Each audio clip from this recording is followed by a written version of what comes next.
जय जीशु। प्रभु जीशु कृष्णटारे मोर अति प्रिय भाई और भौणी मैंने समस्त केमती अच्छा भलरे रहतु। जौहन समाचार अध्याय 1 पद संज्ञा 1। आद्यरे वाक्य थिले, वाक्य ईश्वर सहित थिले एवं सही वाक्य ईश्वर थिले। आसतु मोर भाई और भौणी माने से वाक्य आम वर्तमान शुणा। जय जीशु।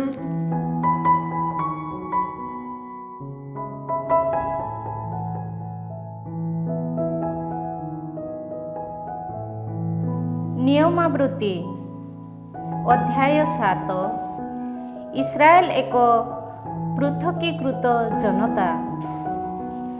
प्रवेश करी तुमे माने जेउ देश करायत्त करिबा पई उद्यत सेही ठाकु प्रभु तुम ईश्वर तुम मानंकु आनयन करिबा और तुम तुलना रे अधिक संख्यक तथा शक्तिशाली हितीय, गिर्गेसीय, आमेरिय, कानानीय, पेरिसीय, हिबीय, जेबुसीय प्रभृति 7 गोटी जाति को तुम सम्मुखरु विताड़न करी और प्रभु तुम ईश्वर सेमानंकु तुम हस्तरे समर्पण देबा बेले तुमे सेमानंकु पराजित करी समूळे विध्वस्त करिवो। तुमे सेमानंक सह कौनसी शांति चुक्ति स्थापन करिवो नाही किंबा सेमानंक प्रति कौनसी करुणा प्रदर्शन करिवो नाही। तुमर कन्या मानंकु सेमानंक पुत्र मानंक पई प्रदान करिवो नाही ओ सेमानंक कन्या गणंकु तुम पुत्र मानंक पई ग्रहण करिवो नाही। कारण अन्य देव मानंकर परिचर्यारत हेबा सकाशे सेमाने तुम पुत्र मानंकु मोर अनुगमनरु विमुख कराइबे। ताहा हेले प्रभुंको क्रोधाग्नि तुम विरुद्धरे प्रज्वलित हेबो ओ से तुमको सहसा विनाश करिबे।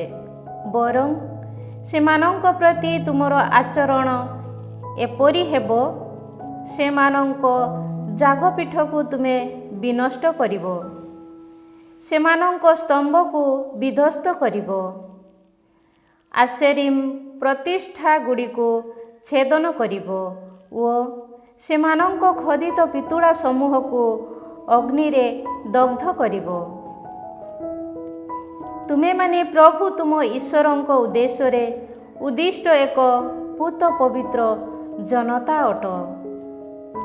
भूपृष्ठवासी समस्त जाति मध्यरु अधिकृत एक स्वजन हेबा निमंते प्रभु तुमको मनोनीत करिअछन्ति।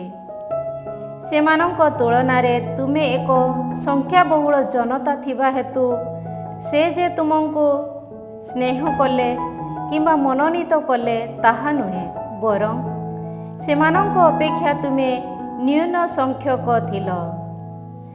प्रभु तुमको जेपरि स्नेह करती और पितृपुरुष मानक सह शपथपूर्वक सालिश करिथिबा व्यवस्था विधान को सामर्थक करती सेथि सकाशे से तुम मानंकु बहिर्गत कराई इजिप्ट राजा फारोंक सह दासत्वर भवनरु उद्धार करिअछन्ति।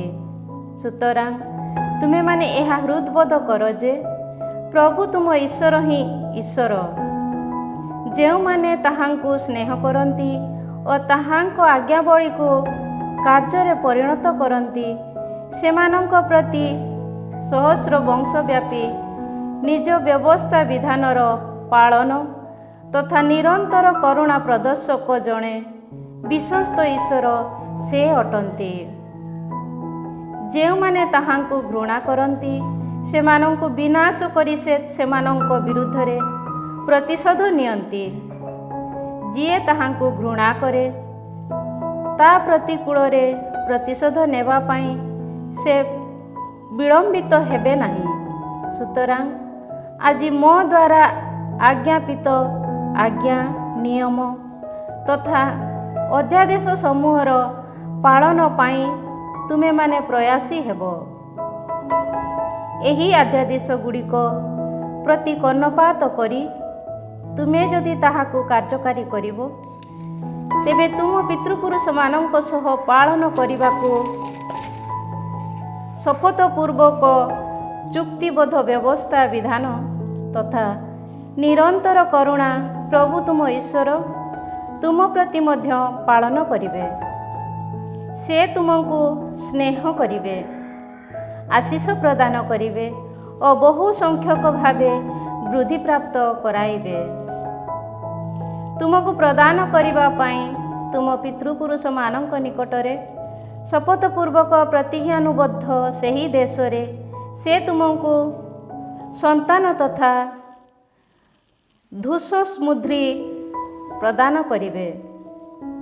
ତୁମର ଶସ୍ୟ, ଦ୍ରାକ୍ଷାରସ, ତୈଳ, ଗପଲ, ମେଷପଲ ପ୍ରଭୃତି ସମସ୍ତ ବସ୍ତୁକୁ ସେ ଆଶୀର୍ବାଦ କରିବେ।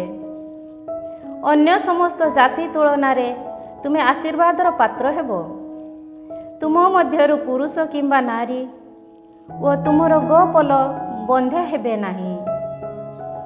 ତୁମ ମଧ୍ୟରୁ ସର୍ବବିଧ ରୋଗକୁ ସେ ଅପସାରଣ କରିବେ। ଯେଉଁ ସମସ୍ତ ରୋଗ ଇଜିପ୍ଟୀୟମାନଙ୍କୁ ପ୍ରପୀଡ଼ିତ କରାଇଥିଲା, ତୁମେ ତାହା ଦେଖିଥିଲ। ତୁମକୁ ସେ ସମସ୍ତ ଦ୍ୱାରା ସେ ଆକ୍ରାନ୍ତ କରାଇବେ ନାହିଁ। ବରଂ ଯେଉଁମାନେ ତୁମକୁ ଘୃଣା କରିବେ, ସେମାନଙ୍କୁ ସେ ସବୁ ଦ୍ୱାରା ସେ ପୀଡ଼ିତ କରାଇବେ। ପ୍ରଭୁ ତୁମ ଈଶ୍ୱର ତୁମ ହସ୍ତରେ ସମର୍ପଣ କରିଥିବା ସମସ୍ତ ଜାତିକୁ ତୁମେ ସଂହାର କରିବ। ସେମାନଙ୍କ ପ୍ରତି ତୁମେ କରୁଣାମୟ ହେବ ନାହିଁ। ତୁମେ ସେମାନଙ୍କର ଦେବମାନଙ୍କର ପରିଚର୍ଯାରତ ହେବ ନାହିଁ, କାରଣ ତାହା ତୁମ ପ୍ରତି ଏକ ଫାଶ ହୋଇପାରେ। ଏହି ଜାତି ସମୂହ ମୋ ତୁଳନାରେ ବିରାଟ, ତହୁଁ ମୁଁ ସେମାନଙ୍କୁ କିପରି ବା ଅଧିକାରଚ୍ୟୁତ କରିବି ବୋଲି ନିଜ ହୃଦୟରେ ଆଲୋଚନା କରି ଭୀତତ୍ରସ୍ତ ହୁଅ ନାହିଁ। ବରଂ ଫାରୋ ତଥା ଇଜିପ୍ଟ ପ୍ରତି ପ୍ରଭୁ ତୁମ ଈଶ୍ୱର ଯାହା ସବୁ ସାଧନ କରିଥିଲେ, ସେ ସମସ୍ତକୁ ସ୍ମରଣ କର। ତୁମର ଚକ୍ଷୁଦର୍ଶିତ ସେହି କଠୋର ପରୀକ୍ଷା, ନିଦର୍ଶନ, ଅଦ୍ଭୁତ କର୍ମ, ବାହୁବଳ ତଥା ବିସ୍ତୃତ ହସ୍ତ ମାଧ୍ୟମରେ ପ୍ରଭୁ ତୁମ ଈଶ୍ୱର ତୁମକୁ ବାହାର କରି ଆଣିଲେ। ଯେଉଁମାନଙ୍କ ପ୍ରତି ତୁମେ ଭୟ ବିହଳିତ, ସେହି ଜାତି ସମୂହ ମଧ୍ୟ ସେ ତାଦୃଶ୍ୟ କାର୍ଯ୍ୟକଳାପ ସାଧନ କରିବେ। ଏତଦ୍‌ବ୍ୟତୀତ ତୁମ ସମ୍ମୁଖରୁ ପଳାୟନ କରି ଯେଉଁମାନେ ଗୋପନରେ ଅବସ୍ଥାନ କରିବେ, ସେହି ଲୋକ ବିରୁଦ୍ଧରେ ସେମାନଙ୍କ ବିନାଶ ଘଟିବା ପର୍ଯ୍ୟନ୍ତ ପ୍ରଭୁ ତୁମ ଈଶ୍ୱର ବିରୁଡ଼ିଙ୍କୁ ପଠାଇବେ। ସେମାନଙ୍କ ପ୍ରତି ଭୟ କାତର ହୁଅ ନାହିଁ, କାରଣ ମହାନ ତଥା ଭୟାନକ ପ୍ରଭୁ ତୁମ ଈଶ୍ୱର ତୁମ ମଧ୍ୟରେ ଅବସ୍ଥାନ କରନ୍ତି। ପ୍ରଭୁ ତୁମ ଈଶ୍ୱର ଏହି ଜାତି ସମୂହକୁ ତୁମ ମଧ୍ୟରୁ କ୍ରମଶଃ ନିର୍ମୂଳ କରିଦେବେ। ତୁମେ ସେମାନଙ୍କୁ ଅକସ୍ମାତ୍ ବିନାଶ କରିବ ନାହିଁ। କଲେ ବୃଦ୍ଧିପ୍ରାପ୍ତ ହୋଇ ବନ୍ୟଜନ୍ତୁ ସମୂହ ତୁମ ପ୍ରତି ବିଭୀଷିକାର ଏକ କାରଣ ହୋଇପାରନ୍ତି। ପ୍ରଭୁ ତୁମ ଈଶ୍ୱର ସମସ୍ତ ଜାତିକୁ ତୁମ ହସ୍ତରେ ସମର୍ପଣ କରିବେ ଓ ସେମାନେ ସମୂଳେ ନିଶ୍ଚିହ୍ନ ହେବା ପର୍ଯ୍ୟନ୍ତ ସେମାନଙ୍କୁ ବିନାଶ କରିବେ। ସେମାନଙ୍କ ରାଜାମାନଙ୍କୁ ସେ ତୁମ ହସ୍ତରେ ସମର୍ପଣ କରିବେ। ନଭମଣ୍ଡଳ ନିମ୍ନସ୍ଥ ସମଗ୍ର ଭାଗରୁ ତୁମେ ସେମାନଙ୍କ ନାମକୁ ବିଲୁପ୍ତ କରିବ। ସେମାନଙ୍କୁ ସମୂଳେ ବିନାଶ କରିବା ପର୍ଯ୍ୟନ୍ତ କୌଣସି ବ୍ୟକ୍ତି ତୁମକୁ ବିରୋଧ କରିପାରିବ ନାହିଁ। ସେମାନଙ୍କ ଦେବମାନଙ୍କ ପ୍ରତିମୂର୍ତ୍ତି ସମୂହକୁ ତୁମେମାନେ ଅଗ୍ନିରେ ଦଗ୍ଧ କରିବ। ତୁମେ ଯେପରି ଫାଶରେ ନ ପଡ଼, ସେଥିସକାଶେ ସେ ସମସ୍ତକୁ ବିଭୂଷଣ କରୁଥିବା ରୌପ୍ୟ ତଥା ସ୍ୱର୍ଣ୍ଣ ଲୋଭ କରିବ ନାହିଁ କିମ୍ବା ସେଗୁଡ଼ିକୁ ନିଜସ୍ୱ କରିବ ନାହିଁ, କାରଣ ସେ ସମସ୍ତ ପ୍ରଭୁ ତୁମ ଈଶ୍ୱରଙ୍କ ସନ୍ନିଧାନରେ ଘୃଣ୍ୟଯୋଗ୍ୟ ପଦାର୍ଥ ଅଟେ। ସେହି ପିତୁଳା ସମୂହ ସଦୃଶ ତୁମେ ମଧ୍ୟ ଯେପରି ଅଭିଶପ୍ତ ନ ହୁଅ, ସେଥିପାଇଁ ତୁମେମାନେ କୌଣସି ଘୃଣ୍ୟ ବସ୍ତୁକୁ ଗୃହ ମଧ୍ୟକୁ ଘେନି ଆଣିବ ନାହିଁ। ତୁମେ ସେ ସବୁ ଘୃଣା କରି ଉପେକ୍ଷା କର, କାରଣ ସେ ସମସ୍ତ ଅଭିଶପ୍ତ ବସ୍ତୁ। ଅଧ୍ୟାୟ 8 ପ୍ରତିଜ୍ଞାନୁବଦ୍ଧ ଦେଶ ତଥା ତାର ପ୍ରଲୋଭନ। ତୁମେମାନେ ଜୀବିତ ରହିବା, ବହୁ ସଂଖ୍ୟକ ଭାବେ ବୃଦ୍ଧିପ୍ରାପ୍ତ ହେବା ଓ ତୁମ ପିତୃପୁରୁଷମାନଙ୍କୁ ପ୍ରଦାନ କରିବା ପାଇଁ ପ୍ରଭୁଙ୍କ ଦ୍ୱାରା ପ୍ରତିଜ୍ଞାନୁବଦ୍ଧ ଦେଶରେ ପ୍ରବେଶ କରି ତାହାକୁ ହସ୍ତଗତ କରିବା ନିମନ୍ତେ ଆଜି ମୁଁ ଯେଉଁ ସମସ୍ତ ଆଜ୍ଞା ତୁମ ଉଦ୍ଦେଶ୍ୟରେ ଘୋଷଣା କରୁଛି, ସେ ସମସ୍ତକୁ ନିର୍ବାହ କରିବା ପାଇଁ ବ୍ରତୀ ହୁଅ। ତାହାଙ୍କ ଆଜ୍ଞାବଳୀକୁ କାର୍ଯ୍ୟରେ ପରିଣତ କରିବ କି ନାହିଁ ବୋଲି ତୁମମାନଙ୍କୁ ପରୀକ୍ଷା କରିବା ଓ ତୁମର ଚିନ୍ତାଧାରାକୁ ଜାଣିବା ଏବଂ ତୁମକୁ ବିନମ୍ର କରିବା ପାଇଁ ଏହି 40 ବର୍ଷ ବ୍ୟାପୀ ସେ ତୁମକୁ ମରୁ ପ୍ରାନ୍ତର ଦେଇ ଆନୟନ କରିଥିବା ସମସ୍ତ ପଥ ସ୍ମରଣ କର। ସେ ଯେବେ ତୁମକୁ ବିନମ୍ର କଲେ, କ୍ଷୁଧାର୍ତ ହେବା ପାଇଁ ଛାଡ଼ିଦେଲେ ଓ ତତ୍ପରେ ତୁମମାନଙ୍କୁ ତଥା ତୁମ ପିତୃପୁରୁଷମାନଙ୍କର ଭକ୍ଷଣ ନିମନ୍ତେ ଅପରିଚିତ ମାନ୍ନା ପ୍ରଦାନ କରି ତୁମକୁ ପରିତୃପ୍ତ କଲେ, ମନୁଷ୍ୟ କେବଳ ରୁଟି ଦ୍ୱାରା ନୁହେଁ ବରଂ ପ୍ରଭୁଙ୍କ ମୁଖ ନିଃସୃତ ବଚନ ମାଧ୍ୟମରେ ସେ ଜୀବିତ ରହେ, ଏହା ତୁମମାନଙ୍କୁ ହୃଦ୍ବୋଧ କରାଇବା ସକାଶେ ତାହା ଉଦ୍ଦିଷ୍ଟ ଥିଲା।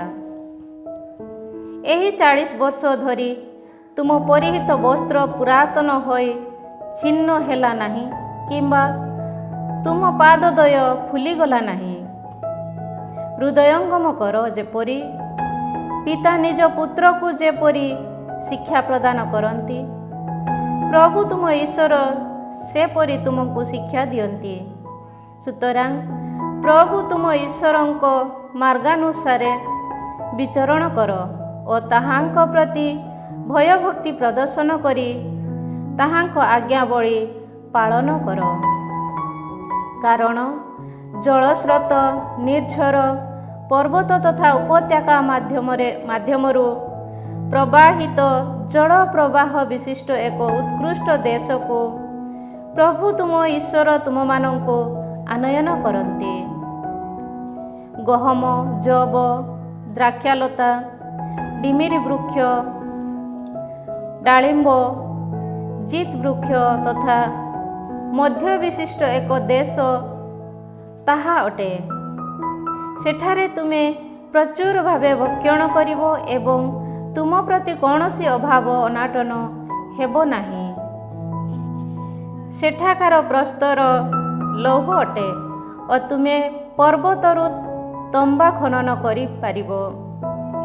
ଭକ୍ଷଣ କରି ପରିତୃପ୍ତ ହେବା ସମୟରେ ତୁମକୁ ପ୍ରଦତ୍ତ ସେହି ଉତ୍କୃଷ୍ଟ ଦେଶ ନିମନ୍ତେ ପ୍ରଭୁ ତୁମ ଈଶ୍ୱରଙ୍କ ଉଦ୍ଦେଶ୍ୟରେ ତୁମେ ସ୍ତବାଶିଷର କୀର୍ତ୍ତନ କରିବ। ତୁମ ପ୍ରତି ଆଜି ମୋ ଦ୍ୱାରା ପ୍ରଖ୍ୟାପିତ ଆଜ୍ଞା, ଅଧ୍ୟାଦେଶ ତଥା ନିୟମାବଳୀକୁ ଲଙ୍ଘନ କରି ପ୍ରଭୁ ତୁମ ଈଶ୍ୱରଙ୍କ ବିସ୍ତୃତ ନ ହେବା ପାଇଁ ସତର୍କତା ଅବଲମ୍ବନ କର। ତୁମେମାନେ ଭକ୍ଷଣ କରି ପରିତୃପ୍ତ ହେବା, ବାସଯୋଗ୍ୟ ଗୃହ ନିର୍ମାଣ କରି ତନ୍ମଧ୍ୟରେ ଅବସ୍ଥାନ କରିବା, ତୁମ ମେଷ ତଥା ଗୋପଲ ବହୁ ସଂଖ୍ୟକ ଭାବେ ବୃଦ୍ଧିପ୍ରାପ୍ତ ହେବା, ତୁମ ରୌପ୍ୟ ତଥା ସ୍ୱର୍ଣ୍ଣ ପରିବର୍ଦ୍ଧିତ ହେବା ଓ ତୁମର ଅନ୍ୟ ସମସ୍ତ ବସ୍ତୁ ସମୃଦ୍ଧ ହେବା ବେଳେ ତୁମେମାନେ ଯେପରି ଅହଙ୍କାରୀ ନ ହୁଅ ଓ ଦାସତ୍ୱର ଗୃହ ଇଜିପ୍ଟରୁ ତୁମମାନଙ୍କୁ ବହିର୍ଗତ କରାଇ ଆଣିଥିବା ପ୍ରଭୁ ତୁମ ଈଶ୍ୱରଙ୍କୁ ଯେପରି ବିସ୍ମୃତ ନ ହୁଅ, ସେଥିପାଇଁ ପ୍ରୟାସୀ ହୁଅ।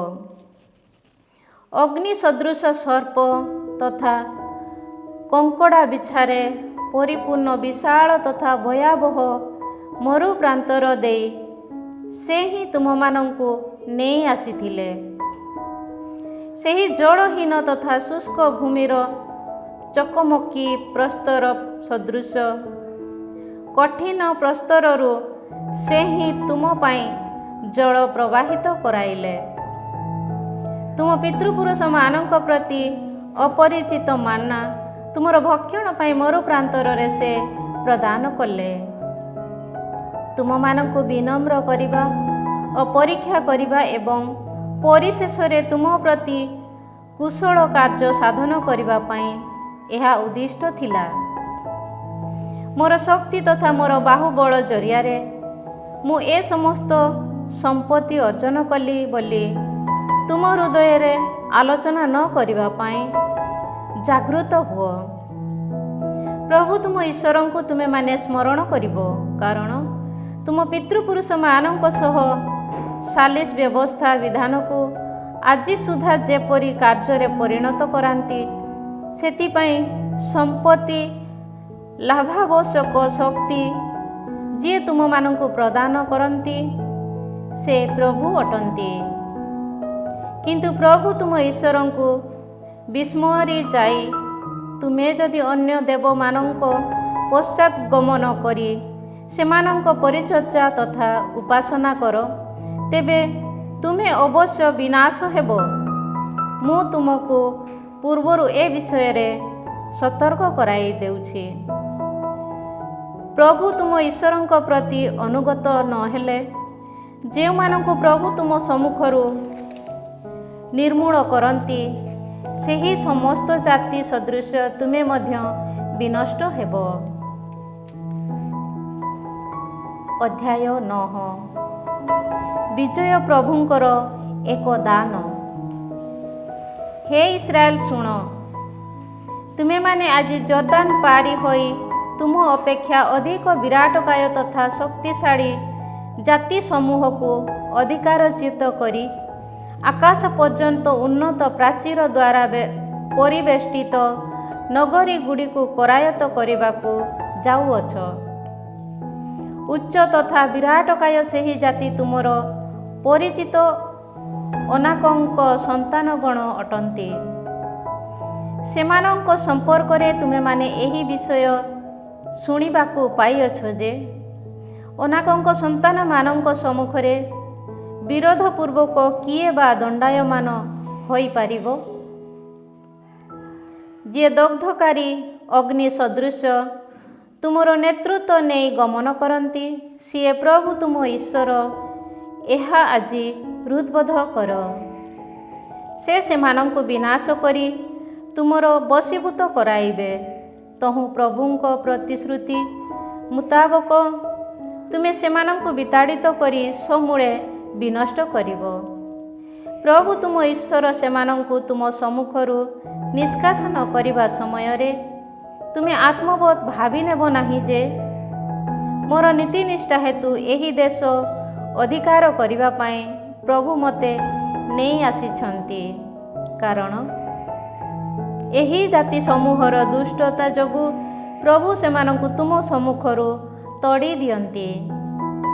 ତୁମେ ଯେବେ ସେମାନଙ୍କ ରାଜ୍ୟ ହସ୍ତଗତ କରିବ, ତାହା ତୁମ ନୀତିନିଷ୍ଠା କିମ୍ବା ହୃଦୟର ନ୍ୟାୟପରାୟଣତା ହେତୁ ନୁହେଁ, ବରଂ ସେହି ଜାତିମାନଙ୍କ ନିଷ୍ଠୁରତା ଏବଂ ତୁମ ପିତୃପୁରୁଷ ଆବ୍ରାହାମ, ଇସାହାକ ଓ ଯାକୁବଙ୍କ ପ୍ରତି ପ୍ରଭୁଙ୍କ ଦ୍ୱାରା ପ୍ରତିଜ୍ଞାନୁବଦ୍ଧ ପ୍ରତିଶ୍ରୁତିକୁ ନିର୍ବାହ କରିବା ପାଇଁ ପ୍ରଭୁ ତୁମ ଈଶ୍ୱର ସେମାନଙ୍କୁ ତୁମ ସମ୍ମୁଖରୁ ବିତାଡ଼ନ କରନ୍ତି। ପ୍ରଭୁ ତୁମ ଈଶ୍ୱର ଏହି ଉତ୍କୃଷ୍ଟ ଦେଶକୁ ଉତ୍ତରାଧିକାରୀ ରୂପେ ତୁମମାନଙ୍କୁ ପ୍ରଦାନ କରିବା ସମୟରେ ତାହା ତୁମ ନୀତିନିଷ୍ଠା ହେତୁ ନୁହେଁ, ଏହା ହୃଦୟଙ୍ଗମ କର, କାରଣ ତୁମେ ଅଟ ଏକ ଜିଦଖୋର ଜନତା। ମରୁ ପ୍ରାନ୍ତରେ ତୁମେମାନେ କିପରି ପ୍ରଭୁଙ୍କୁ କୁପିତ କଲ, ତାହା ସ୍ମରଣ କର। ତାହା ବିସ୍ମୃତ ହୁଅ ନାହିଁ। ଇଜିପ୍ଟରୁ ବାହାରି ଆସିବା ଦିନଠାରୁ ଏଠାକୁ ଆସିବା ପର୍ଯ୍ୟନ୍ତ ତୁମେ ପ୍ରଭୁଙ୍କ ବିରୁଦ୍ଧରେ ବିଦ୍ରୋହ କରିଅଛ। ହରେବରେ ମଧ୍ୟ ତୁମେ ପ୍ରଭୁଙ୍କୁ କ୍ରୋଧ କରାଇଲ। ସେ ତୁମ ବିରୁଦ୍ଧରେ ଏପରି କ୍ରୋଧ ଥିଲେ ଯେ ସେ ତୁମକୁ ବିନାଶ କରିବା ପାଇଁ ପ୍ରସ୍ତୁତ ଥିଲେ। ତୁମ ସହ ପ୍ରଭୁଙ୍କ ଦ୍ୱାରା ସାଲିସ ବ୍ୟବସ୍ଥା ବିଧାନର ସେହି ପ୍ରସ୍ତର ଫଳକକୁ ଗ୍ରହଣ କରିବା ସକାଶେ ପର୍ବତାରୋହଣ କରି 40 ଦିବସ ତଥା 40 ରାତ୍ରି ବିନା ଭୋଜନ ଓ ଜଳପାନରେ ମୁଁ ସେଠାରେ ସମୟ କଟାଇଲି। ନିଜ ଆଙ୍ଗୁଳି ଦ୍ୱାରା ଲିଖିତ ସେହି 2 ପ୍ରସ୍ତର ଫଳକକୁ ପ୍ରଭୁ ମୋତେ ପ୍ରଦାନ କଲେ। ଜନମଣ୍ଡଳୀ ଏକତ୍ରିତ ହେବା ଦିବସରେ ଅଗ୍ନି ମଧ୍ୟରେ ବିରାଜିତ ହୋଇ ପର୍ବତ ଉପରୁ ତୁମ ଉଦ୍ଦେଶ୍ୟରେ ପ୍ରଭୁ କଥିତ ସମସ୍ତ ବଚନ ସେଥିରେ ଲିପିବଦ୍ଧ ହୋଇଥିଲା। 40 ଦିନ ତଥା 40 ରାତି ଅତିବାହିତ ହେଲା ପରେ ବ୍ୟବସ୍ଥା ବିଧାନର ସେହି 2ଟି ପ୍ରସ୍ତର ଫଳକକୁ ପ୍ରଭୁ ମୋତେ ପ୍ରଦାନ କଲେ। ସେ ସମୟରେ ପ୍ରଭୁ ମୋତେ କହିଲେ, ଉଠ, ସହସା ଏହିଠାରୁ ଅବତରି ଯାଅ, କାରଣ ଇଜିପ୍ଟରୁ ତୁମେ ଘେନି ଆଣିଥିବା ଜନତା ନିଜକୁ ଅପବିତ୍ର କରୁଅଛନ୍ତି। ମୋ ଦ୍ୱାରା ଆଜ୍ଞାପିତ ମାର୍ଗରୁ ସେମାନେ ଖୁବ୍ ଶୀଘ୍ର ବିମୁଖ ହୋଇଅଛନ୍ତି। ସେମାନେ ଛାଞ୍ଚରୁ ନିର୍ମିତ ଏକ ପ୍ରତିମୂର୍ତ୍ତି ନିଜ ପାଇଁ ପ୍ରସ୍ତୁତ କରିଅଛନ୍ତି। ପ୍ରଭୁ ପୁଣି ମୋତେ କହିଲେ, ମୁଁ ଦେଖିପାରୁଛି ଯେ ଏମାନେ ଏକ ଜିଦଖୋର ଜନତା। ସେମାନଙ୍କୁ ବିନଷ୍ଟ କରି ନଭମଣ୍ଡଳ ନିମ୍ନସ୍ଥ ସମସ୍ତ ସ୍ଥାନରୁ ମୁଁ ସେମାନଙ୍କ ନାମ ବିଲୁପ୍ତ କରିବି। ମୋତେ ପ୍ରତିବାଧା ଦିଅ ନାହିଁ। ସେମାନଙ୍କ ଅପେକ୍ଷା ଅଧିକ ଶକ୍ତିଶାଳୀ ତଥା ବହୁ ସଂଖ୍ୟକ ଏକ ଜନତାକୁ ମୁଁ ତୁମଠାରୁ ଉଦ୍ଭବ କରାଇବି। ତହୁଁ ମୁଁ ପର୍ବତ ଉପରୁ ଅବତରି ଆସିଲି। ପର୍ବତଟି ଅଗ୍ନି ଦ୍ୱାରା ପ୍ରଜ୍ୱଳିତ ହେଉଥିଲା। ବ୍ୟବସ୍ଥା ବିଧାନର ସେହି 2ଟି ଫଳକକୁ ମୁଁ ନିଜ ହସ୍ତରେ ଧାରଣ କରିଥିଲି।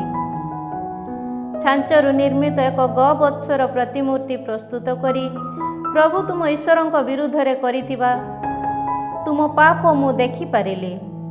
ତୁମ ଉଦ୍ଦେଶ୍ୟରେ ପ୍ରଭୁଙ୍କ ଦ୍ୱାରା ଆଜ୍ଞାପିତ ମାର୍ଗରୁ ତୁମେ ସହସା ବିମୁଖ ହୋଇଥିଲ।